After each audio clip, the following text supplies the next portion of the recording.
Eu já fui a alguns jogos e de facto tínhamos aquele fetiche engraçado, temos muitos amigos em comum, não nos conhecemos pessoalmente, portanto eu não conheço o Nuno, trocamos e-mails, mas não nos conhecemos. E temos aquela coisa muito engraçada, de às vezes naqueles eventos de festas e lançamentos de produtos, de eu chegar a um determinado sítio e alguém vir-me, epá, o Nuno saiu agora daqui.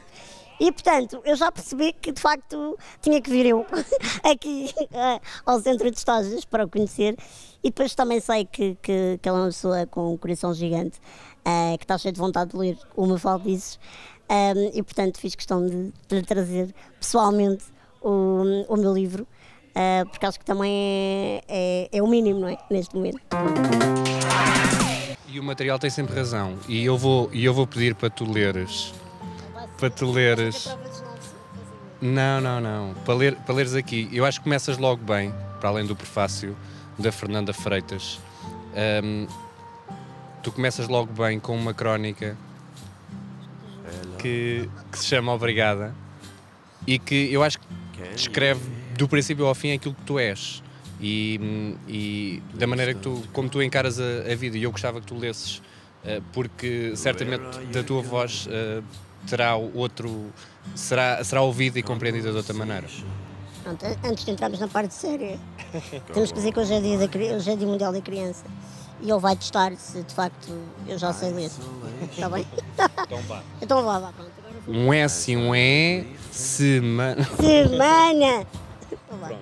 Semana 1, obrigada. Ensinaram-nos desde tenra idade, mesmo sem ainda saber escrever, a fazer uma carta para pedir presentes ao Pai Natal, antes da noite da Consoada. Quando passamos a fase dos pedidos materiais, habituamos-nos a formular desejos sentimentais, nesta época do ano, a uma qualquer entidade superior, seja ao velhinho das barbas brancas, aos 3 Reis Magos ou ao Menino Jesus. O importante é saber pedir. Afinal, pedir ainda não paga imposto e nós achamos sempre que merecemos. Basta olhar para o lado, o outro está sempre melhor do que nós.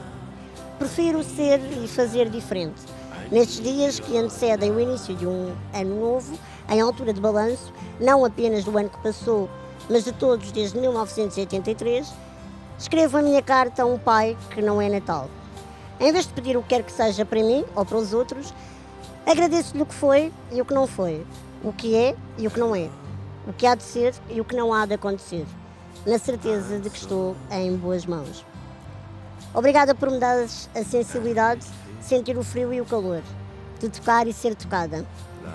Obrigada por ter de limpar os óculos e o aparelho auditivo todos os dias, mas conseguir ver e ouvir o que quero e até o que não quero. Obrigada por cada parte deste, que é o corpo que me foi dado, e pelas dores físicas das mazelas de fraturas antigas que me assoldam nas mudanças de clima, mas que me ensinam a ser mais paciente e lembram-me quem sou. Obrigada por não ter de renovar o guarda-roupa a cada estação, por nada deixar de me servir, e por nunca ter a sola dos sapatos gasta. Obrigada por todas as vezes que olhei para o espelho e não gostei do que vi. Por me levantares todas as manhãs da cama para ir trabalhar, mesmo a queixar-me do sono, pelo meu quarto em vez do hospital, pela cadeira de rodas em vez de uma cama permanente.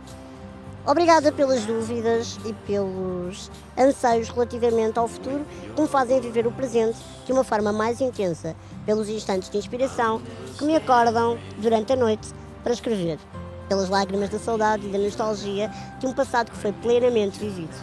Obrigada por não colocares no meu caminho apenas uma pessoa que me ama, mas muitas, que são agora o meu suporte existencial e com quem partilho este amor que me enche o peito. Obrigada pelas discussões com o pai e com a mãe, sempre que saio à noite e chego mais tarde a casa. Obrigada pelos nãos que um dia hei de entender. Pelo telemóvel a tocar mesmo quando não quero que me chateiem. E obrigada pelas vezes em que ao colo de alguém ia caindo e não cheguei a tocar no chão, graças à tua mão invisível. Obrigada por todos os momentos em que, mesmo sem saber porquê, segui o meu coração em vez da cabeça. E pela perseverança na espera de que as circunstâncias mudem. Obrigada pela sopa que resmungo para comer, como qualquer mafalda que se preze, mas que existe sempre na minha mesa. Pelas tensões pré-menstruais e pela irritação feminina inerente. Por cada corte de luz que me obrigou a reescrever textos que não estavam como eu queria. Por cada vez que arrisquei e pelo calafrio no estômago, sempre que me desafiei. Pelas palavras que continuas a colocar na ponta dos meus lábios e dos meus dedos para comunicar contigo e com o mundo. Obrigada por levantares a minha cabeça para o céu, para me fazeres reparar na beleza de uma lua cheia e pelas frustrações e potência que se transformaram em vontade de ir mais além. Pelos raros momentos de silêncio com que me inundas e me aproximam de ti. E por me dares a capacidade de pedir, para me ajudares a saber agradecer-te sempre tudo isto, porque ao meu lado, infelizmente, existirá sempre alguém numa situação pior que a minha. Tens ideia que há muitas pessoas ditas normais que não encaram a vida assim como tu encaras? Tenho ideia que o que tu acabas de fazer não devia ser feito, porque eu quando tenho que ler esta crónica, falta-me o ar.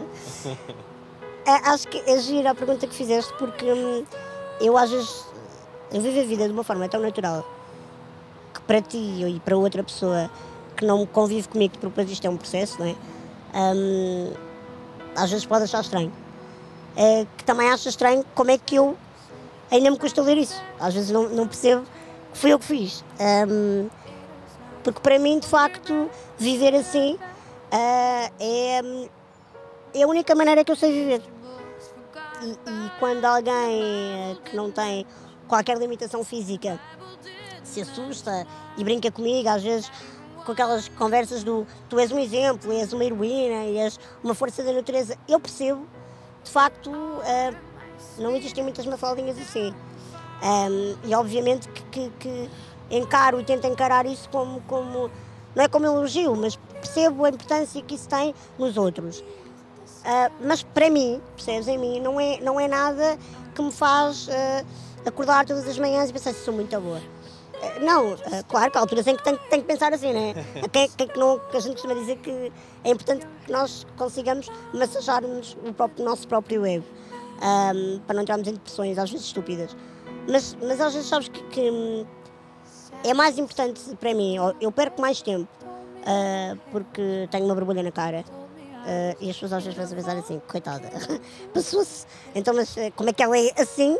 Preocupa-se com uma borbulha. Percebes? Aliás, eu tenho que fazer um parênteses.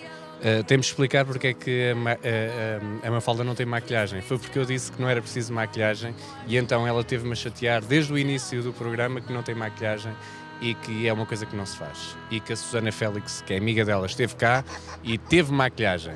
Agora vou para a porrada da Susana também. Não, mas percebes? Por exemplo, às vezes as pessoas ditas normais não conseguem entender, não é só comigo, mas como é que uma pessoa, uma mulher, que anda numa cadeira de rodas, primeiro as pessoas acham isto tudo, nós somos todos muito assexuados, percebes? Acham estranho, como é que eu, não é, à partida, tendo, não é só estando numa cadeira de rodas, é tendo as limitações físicas que tenho e também não sou uma pessoa com 27 anos que agora teve um acidente e ficou numa cadeira de rodas. Portanto, há toda uma série de condicionantes que, devido à osteogénese imperfeita, que é a doença que eu tenho, percebes? Que logo aí a gente olha à primeira vista. É assim um ser um bocado estranho. A parte imperfeita para mim já não funciona bem, porque acho que estás numa perfeição. Muito obrigada. Continuo lá. Continua. Pronto, isto é aquela parte em que ele dá graça depois de ter dito às pessoas que eu queria maquiagem. Mas dizer-te que às vezes as pessoas acham estranho porque é que eu, antes de trabalhar ou de manhã, me preocupo em olhar ao espelho, em decidir estar, como qualquer mulher, meia hora a decidir o que é que vou vestir e não me esquecer do batom, percebes? Esse tipo de coisas. As unhas pintadas, este tipo de coisas que fazem parte da essência da mulher e que não tem nada a ver com o facto de eu andar numa cadeira de rodas ou não. Mas tenho noção que cada vez mais, às vezes, a minha naturalidade choca a naturalidade dos outros. Posso dizer-te que, eu não sei se tinhas essa pergunta preparada, mas normalmente os jornalistas perguntam-me sempre, então, qual é que é o teu maior sonho? E ficam chocados outra vez, quando eu digo que não é andar. É verdade. Não é nem nunca foi. Se eu agora começasse a andar e começasse a dar pontapés na bola, confesso que se calhar, momentaneamente, até me ia dar um certo gozo. Mas deixava de ser eu, deixava de ser a Mafalda. Conseguires ter a disponibilidade mental para pôr isso da mesma maneira que alguém que sempre andou e correu e fez ginástica e jogava a bola, de repente vai numa passadeira, é atropelado e de repente tem uma alteração brutal na vida dele porque fica numa cadeira de rodas. Essa transição, para mim, de uma forma contrária, era igual, que é alguém que anda e deixa de andar e alguém que deixa de andar e passa a andar. Portanto, a melhor maneira, se calhar, que eu encarei de me proteger também e de encarar isto tudo é pensar com essa naturalidade que eu, quando percebi que me chamava Mafalda, e que existia e andava cá.